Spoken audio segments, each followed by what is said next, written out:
Good evening. Let us discuss about 2nd October 2015 newspaper over here. The first one is related to the climate change, and till now India did not give its INDCs. INDC stands for intentional or intended nationally determined contributions. So India always talking about something called as energy intensity. So what does this mean is, for 1% of the GDP growth, how much will be the rise of use of its energy? So that is what is called as energy intensity. So India is going to stabilize this energy intensity, and though the year is not fixed, but that is what is the objective India was telling about. So from the France, which is going to chair the conference in Paris, there is pressure. India has to accept certain emission targets. So India has clearly said that it is not going to keep the emission reductions before its growth. So the first priority is growth for it, as it is a poverty-ridden nation. And the third thing is, if observed carefully, Indian value system is majorly based on reuse and recycle. And also, India is not responsible for today's situation on climate change. So, most of the responsibilities has to be borne by the people who are responsible for this change. That is what is the India's argument. So India sticks to its common but differentiated responsibilities theme even before declaration of its INDCs. The next is, with regard to the Smoky Kitchens, most of the rural India, they still suffer from this indoor air pollution. So the indoor air pollution is majorly because of the cooking as an activity. In this context, the government of India has tried various programs from time to time. Biogas is one such a thing, and improved cook stoves is another program. Subsidized LPG cylinders are another program. Now, under the sustainable developmental goals, providing clean energy for all the households is one of the achievable goals. So which we have to achieve by 2030. If you see our progress, even by 2030, at least 40% of Indian households, they will be using this particular biomass material for combustion. So they are kept away from the clean energy.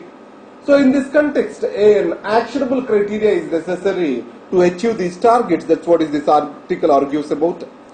And next is, before the Angela Merkel's visit to India, so India-Germany relationships are analyzed by Mr. Sanjay Baru, who is the author of Accidental Prime Minister.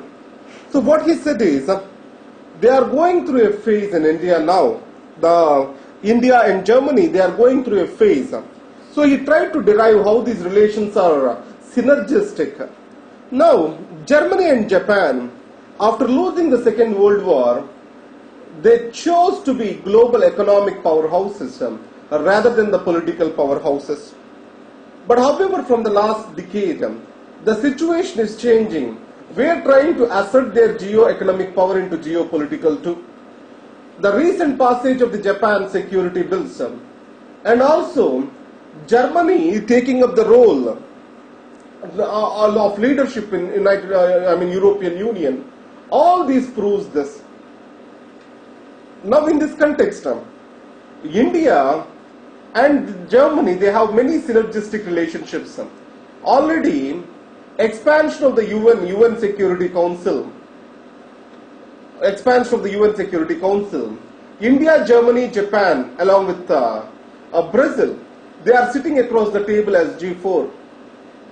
Now, on to the other front, both these industrialized countries, they have technology, capital surplus, and aging manpower. Now, if you see India, the result, again, it is opposite. Now, I can see the three levels of economy: factor-induced production, or factor-based economies, efficiency-oriented economies, innovation-oriented economies. Now, Japan and Germany, they are moving from efficiency-oriented economies to innovation-oriented economies. India is still stuck at the factor economy. Now in this context, what India has to do? So it has to gain the technologies and the capital from the West, and its human resources can aid these countries towards further development of their innovation. So there is mutual synergy. That is the reason why they can be natural allies. So there is no competition for the market over here. And they have something to give and something to take from India. Now in this context, with regard to India and European Union, the free trade agreement is a big hurdle. And the next is the climate change talks which are going to be held in Paris. They are very much critical about India and its stand on per capita emission targets. And common but differential responsibilities. They want India to accept certain clear emission targets. Now, Germany, which is leading the European Union from front, it can use its weight behind India. And it can take up an accommodative and developmental policy or developmental stand, which will help India to become an economic superpower, which will further strengthen Germany and Japan. So this is what the visionary leadership has to see. So that is what this article is all about. And next is archives. Now what are these? Recently West Bengal government has brought into open the Subhash Chandra Bose files. Now understand, Official Secrets Act, it is one of the draconian law to serve the purpose of the British Raj. Even now, the remnants of this Official Secrets Act still exist. Though the RTI has replaced this Official Secrets Act, the Section 8 of the RTI Act excludes certain information from disclosure. Now understand, in the greater public interest, certain information can be withheld from the citizens. But however, at some point of time, they have right to know about the governments and their functions. And also it is necessary for history scholars to understand what exactly is transpired and good and bad, learnings and unlearnings.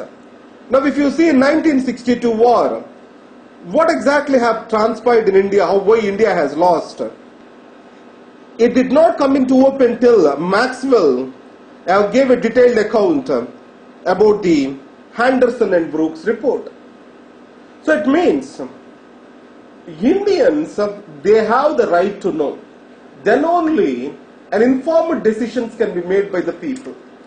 So most of the developed countries such as US, UK, they have once in 20 years disclosure norms. Any document after 20 years, unless it is topmost secret, it can be divulged or it can be disclosed. It has to be disclosed to the people. So India also, can go forward with those issues. And next is, with regard to India's response to the Pakistan Prime Minister Nawaz Sharif's 4-point formula for peace in the United Nations General Assembly.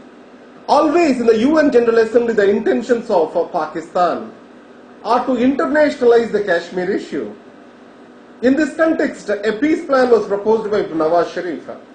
Now the response of India for this is, no peace, no dialogue can happen unless the Pakistan does away from its cross-border terrorism. So, what India talks about is, let the terrorism issue has to be solved before Kashmir issue to be taken up.